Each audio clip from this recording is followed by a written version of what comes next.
अक्सर हमारी जिंदगी में एक ऐसा दुश्मन छुपा होता है जिसे हम देख नहीं पाते। ये है शोर, यानी नॉइज। और आज हम इसी खामोश कातिल के बारे में बात करेंगे जो हमारे सुनने की सलाहियत को तबाह कर सकता है। ये आवाजें, सोचें इनके बगैर जिंदगी कैसी होगी। अपनों की हंसी, पसंदीदा गाने, बारिश की बूंदें, ये सब हमारी दुनिया को रंगों से भर देती हैं। लेकिन क्या हो अगर यही अनमोल तोहफा धीरे धीरे खामोशी से हमसे छीन लिया जा रहा हो। तो इस खतरे को ठीक से समझने के लिए चलें एक कान के अंदर एक सफर करते हैं। देखते हैं कि सुनने का ये जादुई अमल आखिर काम कैसे करता है।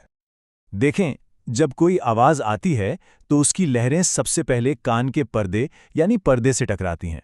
फिर वहां से ये वाइब्रेशन तीन छोटी छोटी हड्डियों से गुजरती हुई सीधा अंदरूनी कान यानी कॉक्लिया तक पहुंचती है।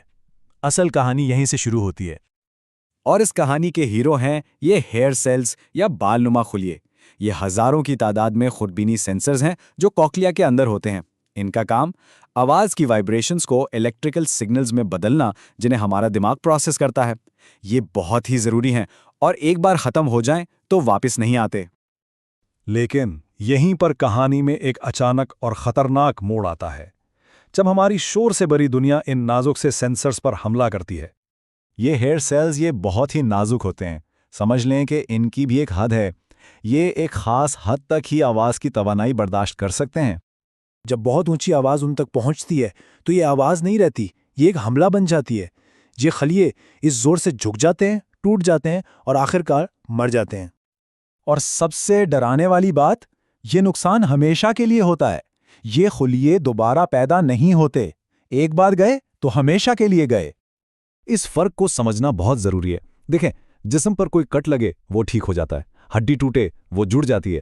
लेकिन समात का नुकसान वो ऐसा नहीं है। यहाँ हर मरने वाला खुलिया आवाज की एक फ्रीक्वेंसी को हमेशा के लिए खामोश कर देता है। तो अब इस खुर्दबीनी दुनिया से निकल कर आते हैं असल दुनिया में और देखते हैं कि नंबर्स क्या कहते हैं। खतरा आखिर है कहाँ और कब शुरू होता है। तो सवाल यह है कि आखिर कितनी ऊंची आवाज बहुत ऊंची होती है।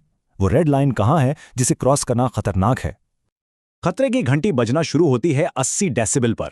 यह कितनी आवाज है? समझे किसी मसरूफ सड़क पर ट्रैफिक का शोर। अगर कोई रोज 8 घंटे इस शोर में गुजारे तो उसके सुनने की सलाहियत को मुस्तकिल नुकसान पहुंच सकता है। अब आते हैं 100 डेसिबल पर, यानी किसी म्यूजिक कॉन्सर्ट या पावर ड्रिल की आवाज। इस सतह पर सिर्फ 15 मिनट का सामना भी कान के नाजुक तरीन खिलियों को तबाह करना शुरू कर सकता है। जी हां, सिर्फ 15 मिनट। और फिर आता है 130 डेसिबल। यहां बात मिनटों की भी नहीं रहती। ये आवाज है एक जेट इंजन की जो टेक ऑफ कर रहा हो। इस आवाज का सिर्फ एक बार का सामना फौरी तौर पर और हमेशा के लिए सुनने की ताकत छीन सकता है। ये टेबल पूरी कहानी को साफ साफ बयान कर रहा है। देखें, जैसे जैसे डेसिबल की सतह बढ़ती है, नुकसान पहुंचने का वक्त कितनी तेजी से कम होता जाता है, घंटों से मिनटों पर और फिर सेकंडों पर। और ये ना समझे कि ये मसला सिर्फ फैक्ट्री या एयरपोर्ट वर्कर्स का है। नहीं, कोई भी जो कॉन्सर्ट्स में जाता है, ऊंची आवाज पर हेडफोन इस्तेमाल करता है या किसी भी ऐसी तकरीब में जाता है जहां लाउड स्पीकर लगे हों, वो सब इस खतरे की जद में है। तो इतनी सारी परेशान करने वाली मालूमात के बाद एक अच्छी खबर भी है। अच्छी खबर यह है कि हम बेबस नहीं हैं। हम अपने सुनने की सलाहियत को बचाने के लिए बहुत कुछ कर सकते हैं। और इसका हल बिल्कुल सीधा साधा है। शोर वाली जगहों पर एयर प्लग्स या एयर मफ्स का इस्तेमाल करें। हेडफोन्स की आवाज को हमेशा इतना रखें कि पास बैठा इंसान उसे ना सुन सके। और अगर किसी शोर वाली जगह पर हैं तो वक्फे वक्फे से खामोशी में थोड़ा वक्त गुजारें। ये छोटे छोटे कदम बहुत बड़ा फर्क ला सकते हैं। ये बात हमेशा याद रखें, सुनने की सलाहियत कोई ऐसी चीज नहीं है जिसे आसानी से ठीक किया जा सके। एक बार ये चली गई तो ये वापस नहीं आती। इसकी हिफाजत करना हम सबकी जिम्मेदारी है।